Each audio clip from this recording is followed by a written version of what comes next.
Donc, le vaccin contre la grippe saisonnière, c'est un vaccin qui est préparé à partir d'une souche virale qui est produite sur des œufs embryonnés de poules. Donc, c'est un procédé de fabrication qui est assez artisanal, qui demande des œufs, des embryonnés et ensuite d'inoculer le virus.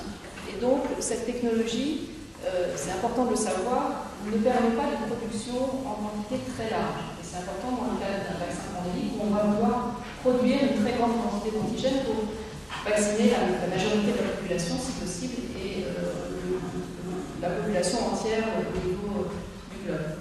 Ce sont des vaccins qui sont fabriqués avec des virus qui vont être inactivés. Donc, une fois qu'on a cultivé le virus, on va l'inactiver et on va le fragmenter.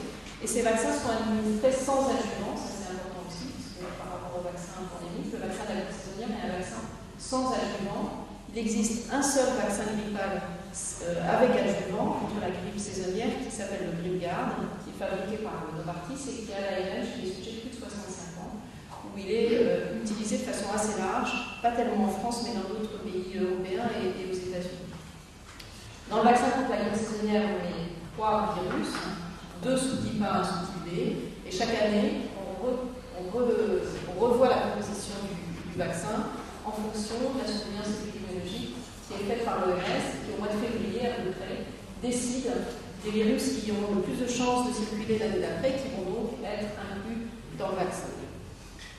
Les objectifs de la vaccination, c'est non seulement de prévenir le risque de la grippe, mais on estime que l'efficacité de la vaccination est de l'ordre de 70%. Et pour les gens qui auront quand même la grippe malgré le vaccin permet de diminuer la morbidité et la mortalité. Donc ça, c'est les données qu'on connaît avec la vaccination grippale saisonnière. Alors, c'est un vaccin qui est bien toléré, comme la majorité des vaccins ont certains effets secondaires, plutôt des effets secondaires au lieu d'ingestion, avec une douleur, un œdème, un érythème, et puis parfois des effets secondaires généraux, et on estime que ces effets secondaires s'observent chez environ 10% des personnes vaccinées. De façon exceptionnelle, a été rapporté le syndrome de Guillain-Barré. C'est important de s'y arrêter, puisqu'aujourd'hui, il y a énormément de choses qui circulent autour de Guillain-Barré, du risque que l'adjuvant pourrait apporter par rapport à ce type de complications. On sait que le Guillain-Barré, c'est une complication de la grippe, probablement en raison des séquences entre le virus de la grippe et certains antigènes du système nerveux périphérique. Ce syndrome de Guillain-Barré, il est rencontré avec une fréquence de 2,8 cas pour 100 000 habitants, et on sait qu'après la grippe, cette fréquence augmente dans les semaines qui suivent la grippe avec une fréquence qui est évaluée entre 4 à 7 cas pour 100 000 habitants. Pour ce qui est du vaccin, en dehors d'un vaccin en 1976 où on a évalué le risque aux alentours de 1 pour 100 000 personnes vaccinées, une seule étude retrouve une corrélation potentielle avec la vaccination antigrippale, et dans cette étude, l'excès de risque qui est attribué au vaccin de la grippe saisonnière est de 1 cas pour 1 million, c'est-à-dire 1000 fois plus faible que le risque de Guillain-Barré si on a la grippe. Alors, les vaccins qui sont maintenant dirigés contre la grippe H1N1 ont été développés dans le cadre de vaccins pandémiques, c'est-à-dire que les experts de la grippe avaient observé que des pandémies survenaient tous les 20 à 30 ans, et donc on s'attendait à ce qu'il y ait une pandémie, et le virus qui avait été mis en cause comme étant le plus probablement en cause dans une possible probable pandémie, c'était H5N1. Donc les industriels ont travaillé à développer des vaccins H5N1 et ont développé des vaccins pandémiques qui pourraient être utilisés et mis au point très rapidement en cas de grippe pandémique avec un virus qui serait un variant d'H5N1. Donc dans le cadre de ces virus, de ces vaccins anti-H5N1, ils ont obtenu des AMR prototypes ou mock-up avec en fait un prototype de vaccin dans lequel ils ont développé d'une part un adjuvant, d'autre part un antigène, avec la possibilité, quand le virus serait identifié comme étant à l'origine de la pandémie, de pouvoir remplacer dans ce vaccin le virus H5N1, l'antigène H5N1, par l'antigène à l'origine de la pandémie. Et c'est dans ce cadre-là qu'on a pu avoir rapidement un vaccin H1N1, nouveau variant, seulement 4 mois après l'identification par l'OMS de la souche en cause. Alors vous avez vu qu'habituellement, on décide en février de la souche qu'on va mettre dans le vaccin saisonnier. À ce moment-là, c'est que le vaccin saisonnier 2009-2010 comporte une souche H1N1, mais cette souche H1N1 ne permet pas de protection contre ce H1N1 nouveau variant, qui est un nouveau virus, un nouveau variant d'un sous-type H1N1. Donc, au 12 octobre 2009, donc aujourd'hui, 3 vaccins contre H1N1 ont obtenu une autorisation de mise sur le marché en Europe. 2 vaccins sont des vaccins avec un adjuvant, je vais revenir sur l'adjuvant. Ce sont 2 vaccins qui sont produits sur eux, donc eux embryonnaires des poules, comme les vaccins de la grippe saisonnière habituels. Ce sont des vaccins inactivés, fragmentés. L'un de ces vaccins est fabriqué par GSK, qui s'appelle le Pandemrix, et il est utilisé avec un adjuvant qui s'appelle l'AS03, je vais y revenir. Le second est un vaccin qui est produit par Novartis, le Focetria, et qui est utilisé avec l'adjuvant LF59, qui est l'adjuvant qui est utilisé déjà dans leur vaccin saisonnier, Gripguard, dont je vous ai parlé tout à l'heure. Un vaccin sans adjuvant a également obtenu son AMR. Ce vaccin est un vaccin un peu nouveau dans sa technologie, puisqu'en fait il s'agit d'un virion entier, inactivé, qui a été produit par culture cellulaire, cultivé sur cellules Vero, et Selvapan, donc un vaccin qui est produit par Baxter, pour lequel, vous avez vu, le mode de production est différent, puisque c'est un virus produit sur culture cellulaire, au lieu d'être produit sur embryonné. Et au lieu d'être un virus fragmenté, c'est un virion entier inactivé, donc le procédé de fabrication est un tout petit peu particulier. Sont en préparation et ont déposé un dossier d'AMM en fin de semaine dernière, un vaccin sans adjuvant monovalent, de type vaccin saisonnier, qui est développé par Sanofi Pasteur, exactement la même chose que le vaccin grippal saisonnier, sauf qu'il est monovalent au lieu d'être trivalent. Et toujours Sanofi Pasteur, qui n'avait pas d'AMM prototype, développe également le même vaccin, mais cette fois-ci adjuvanté avec leur adjuvant qui s'appelle l'AF03. Suivant. Alors, qu'est-ce que c'est ces adjuvants? Les adjuvants, c'est des substances qui sont en fait utilisées depuis très longtemps en vaccinologie pour améliorer l'immunogénicité et donc l'efficacité des vaccins. Donc, on a plusieurs adjuvants qui sont actuellement utilisés dans les vaccins courants, l'aluminium, beaucoup de vaccins, y compris les polio, les vaccins d'hépatite, le pneumocoque de l'enfant, beaucoup de vaccins utilisent cet adjuvant. Le MF59 qui est déjà compris dans le vaccin grippe saisonnière des sujets âgés. Et puis les adjuvants AS04 et AS03 qui sont produits par GSK. AS04 est l'adjuvant qui est utilisé dans le vaccin contre les infections à papillomavirus de GSK. Et l'AS03 est celui qui est donc compris dans leur vaccin grippe H1N1. Donc ces adjuvants, ils permettent d'une part de réduire les doses antigènes utilisées, et ça a un intérêt en pandémie, puisque avec des doses plus faibles, on va avoir la même réponse immunitaire, on va pouvoir vacciner plus de personnes. Et c'est une demande très forte de l'OMS d'utiliser ces vaccins adjuvantés pour permettre de vacciner non seulement les pays riches, mais aussi les pays les plus pauvres, et de ne pas utiliser tout l'antigène grippal fabriqué pour les pays du Nord. Et ils ont également un intérêt qui est de permettre une réponse immunitaire croisée, puisque ce sont des virus qui changent très souvent, et l'adjuvant permet, avec un antigène compris dans le vaccin, d'être efficace et de protéger aussi contre des virus grippaux un tout petit peu différents, un tout petit peu multiples. Alors les adjuvants qu'on a pour les vaccins grippaux sont des adjuvants à base de squalène. Les squalènes, c'est des substances chimiques naturelles qui sont comprises dans certaines plantes, mais aussi dans le foie de certains mammifères. On a donc le MF59, je vous en ai déjà parlé, qui est déjà utilisé dans le vaccin Gripguard depuis 45 millions de personnes vaccinées. Donc on a une antériorité avec ce vaccin. On sait qu'il n'y a pas de problème de tolérance qui a été identifié depuis plus de 10 ans qu'on utilise ce vaccin. Et puis on a l'AS03 de GSK. Ce vaccin-là n'est pas disponible actuellement, n'est pas utilisé dans les vaccins commercialisés, mais il a été utilisé dans les essais actuellement menés par GSK avec cet adjuvant. Plus de 30 000 volontaires inclus dans les essais ont reçu déjà cet adjuvant, avec des essais qui ont concerné un vaccin contre H5N1, un vaccin contre la grippe saisonnière, qui sont actuellement en phase 3 chez les sujets âgés, les vaccins H1N1, et puis ils ont une phase 3 qui démarre en Afrique chez les enfants avec un vaccin contre le paludisme. Tous ces essais ont été réalisés avec cet adjuvant qui est donc l'adjuvant qui est compris dans le vaccin de GSK qui va être disponible pour l'assistance publique. La suivante. On va passer sur ça parce que ça va être un tout petit peu long. La suivante. On va passer là aussi. Alors ça, c'était juste pour vous expliquer à quoi pouvait servir l'adjuvant, parce que je crois que c'est important. Donc ça, c'est des résultats qui ont été obtenus au cours des essais pour le vaccin H5N1. Vous avez en bleu les résultats en termes d'immunogénicité des volontaires sains, c'est des sujets sains, qui ont été vaccinés avec l'antigène H5N1 sans adjuvant, et vous avez dans les couleurs marron l'immunogénicité induite par l'antigène H5N1 associé à l'adjuvant AS03, donc qui est l'adjuvant compris dans le vaccin H1N1. Et vous voyez la réponse immunitaire après une injection, donc à gauche, et après 2 injections, avec des quantités d'antigènes croissantes. Ça va de 3,8 microgrammes d'antigène jusqu'à 30 microgrammes. Il faut savoir que dans le vaccin grippe saisonnière, l'antigène est utilisé à la dose de 15 microgrammes.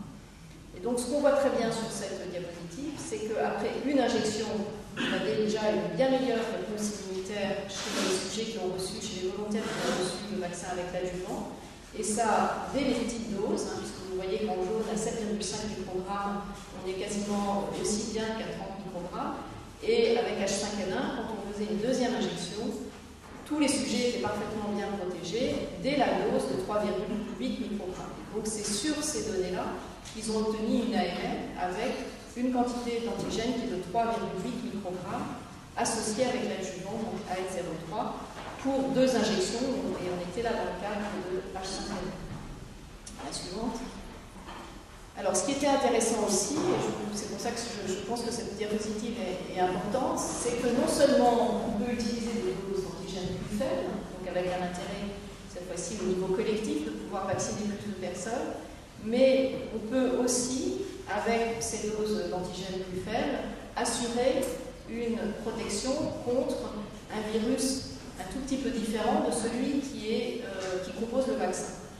Donc sur cette diapositive, vous avez la réponse immunitaire qui est engendrée avec un vaccin comportant la souche Vietnam, CLAD1, la réponse immunitaire qu'on obtient contre une souche Indonésia, qui est une souche un tout petit peu différente de la souche Vietnam, de CLAD2-1. Et vous voyez que les volontaires qui ont été vaccinés avec l'adjuvant, donc toujours en marron ici, que ce soit après la première injection, mais surtout après la deuxième injection, ont développé des anticorps les protégeant contre cette souche indonésienne alors qu'ils avaient été vaccinés avec un vaccin comportant la souche Vietnam, donc une protection prolongée contre un virus qui est un virus différent de celui qui est compris dans le vaccin. Alors que si on regarde ce qui se passe chez les volontaires qui ont reçu l'antigène sans l'adjuvant, il n'y a aucune protection croisée, et ça, c'est ce qu'on voit habituellement avec les vaccins contre la grippe, qui, d'une année sur l'autre, ne protègent pas contre le virus qui va circuler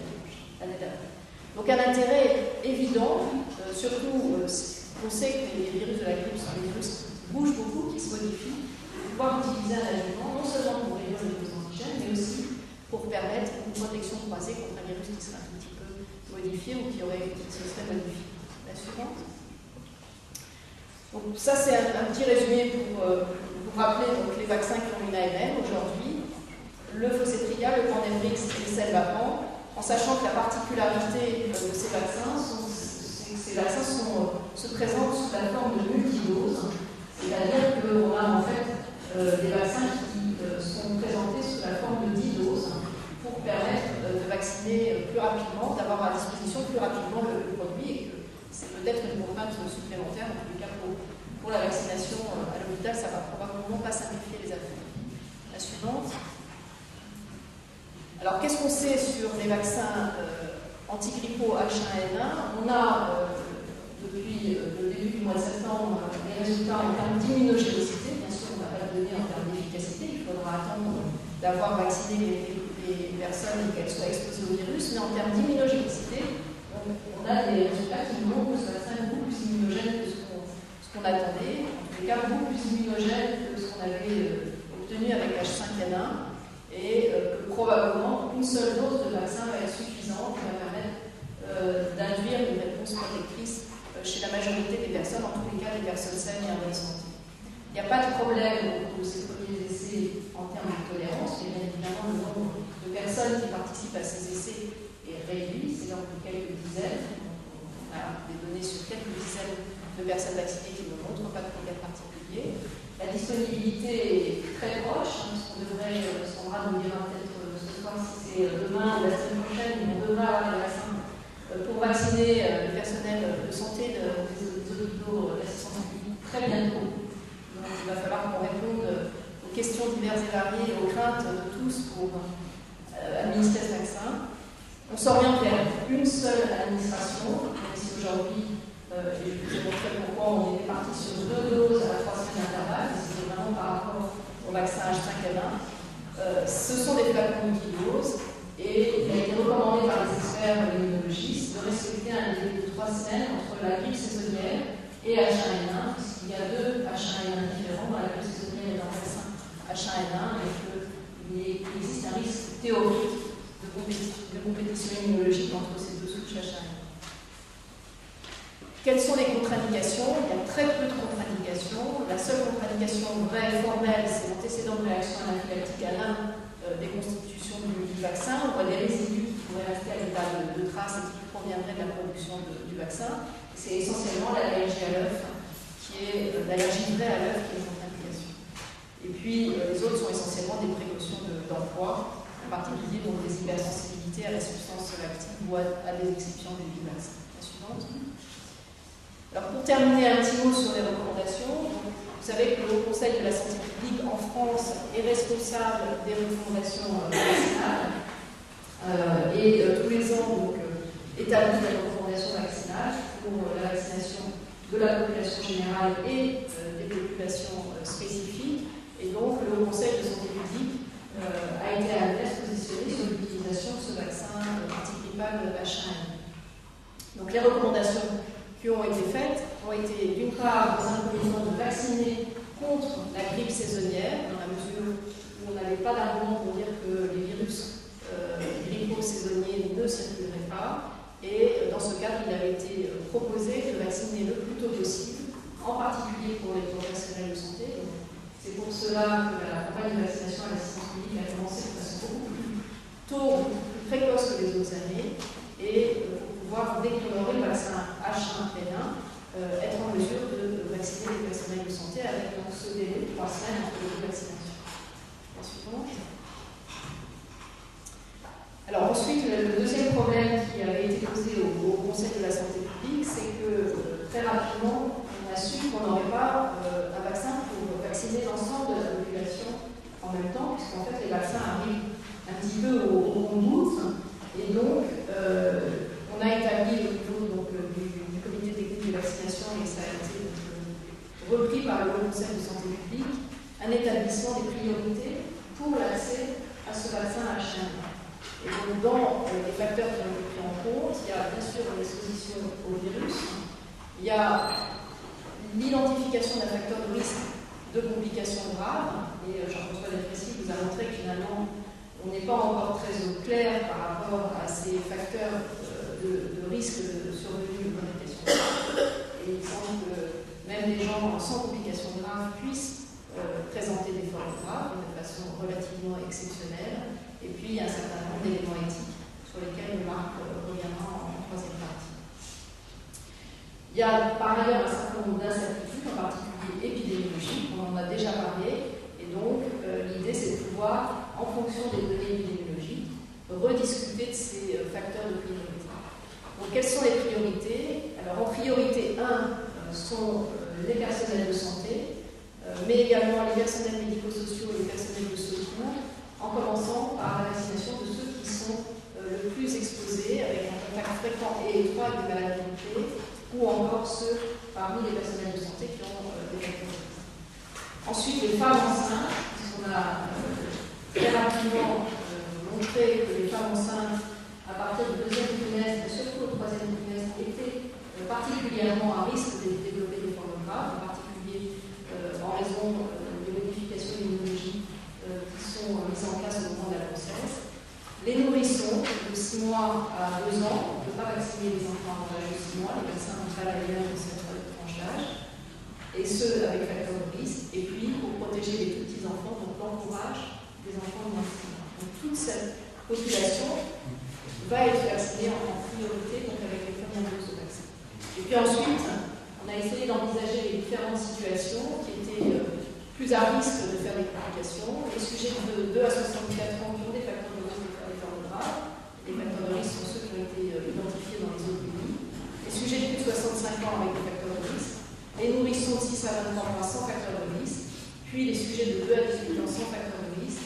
Et puis ensuite les sujets âgés de 19 ans et plus sans facteurs de risque, la suivante.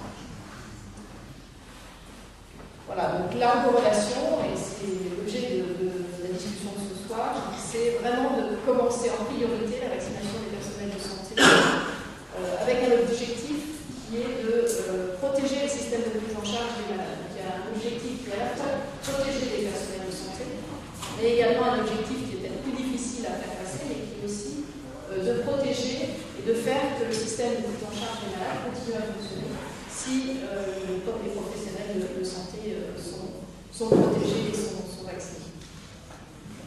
La suivante, je pense qu'on va s'arrêter là. Voilà, on va s'arrêter là. Après, ça reprend ces différents groupes de population et les objectifs de la vaccination dans ces populations qui, en fait, en dehors des professionnels de santé, est essentiellement la protection et de la survie des risques.